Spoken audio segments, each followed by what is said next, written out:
2021 CLC page 42। इस case के facts कुछ इस तरह से है कि suit for specific performance trial court ने डिक्री कर दिया।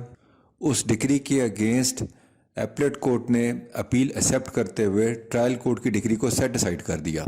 उस जजमेंट के अगेंस्ट हाई कोर्ट के अंदर रेगुलर सेकंड अपील फाइल की गई। हाई कोर्ट ने ये ऑब्जर्व किया कि ट्रायल कोर्ट ने दावा को डिक्री करते हुए जो डिफेंडेंट है उसके एक पुराने एफिडेविट के ऊपर हैविली रिलाई किया जो बिटवीन दी पार्टीज एक बेल पिटीशन में फाइल किया गया था। उन्होंने इसके अंदर ये कहा कि जो एफिडेविट जो जिसके अंदर पुरानी एलिजिड एडमिशन है उसको ड्यूरिंग क्रॉस एग्जामिनेशन कन्फ्रंट नहीं किया गया विटनेस को, और इसके अंदर इस रूल को अफर्म किया गया कि जब एक विटनेस बॉक्स में आता है और वो कोई ऐसी स्टेटमेंट देता है जो उसकी प्रीवियस एडमिशन से इन कंट्राडिक्शन होती है, तो जब तक उसकी प्रीवियस स्टेटमेंट को उसको कन्फ्रंट ना कराया जाए तो उसकी प्रीवियस एडमिशन को उसके खिलाफ पढ़ा नहीं जा सकता। Omission to confront the witness with the contents of affidavit containing admission is fatal.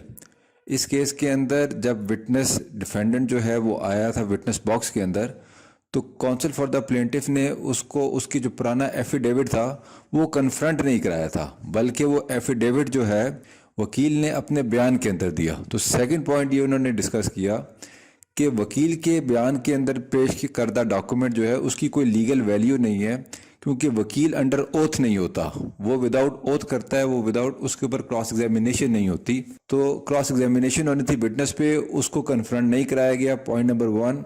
और पॉइंट नंबर 2 ये कि जो वकील ने डॉक्यूमेंट टेंडर किया in the documentary evidence it has no legal value. तीसरा जो एक सेटल प्रिंसिपल है उसको दोबारा रीइटरेट और रीअफर्म किया गया कि एविडेंस बियॉन्ड प्लीडिंग्स जो है उसकी कोई लीगल वैल्यू नहीं है। इस केस के अंदर प्लीडिंग्स के अंदर प्लेंट में अर्नेस्ट मनी के बारे में कुछ और बात की गई, टोटल कंसिडरेशन के बारे में कुछ और बात की गई, और एविडेंस के अंदर जो सजेशंस दी गई और जो अमाउंट लिखी गई वो प्लेंट से डिफरेंट थी। तो उन्होंने कहा when there is a distinction between pleadings and evidence, तो ऐसी एविडेंस को बिल्कुल पढ़ा नहीं जाएगा जो कि बियॉन्ड प्लीडिंग्स हो। Thank you.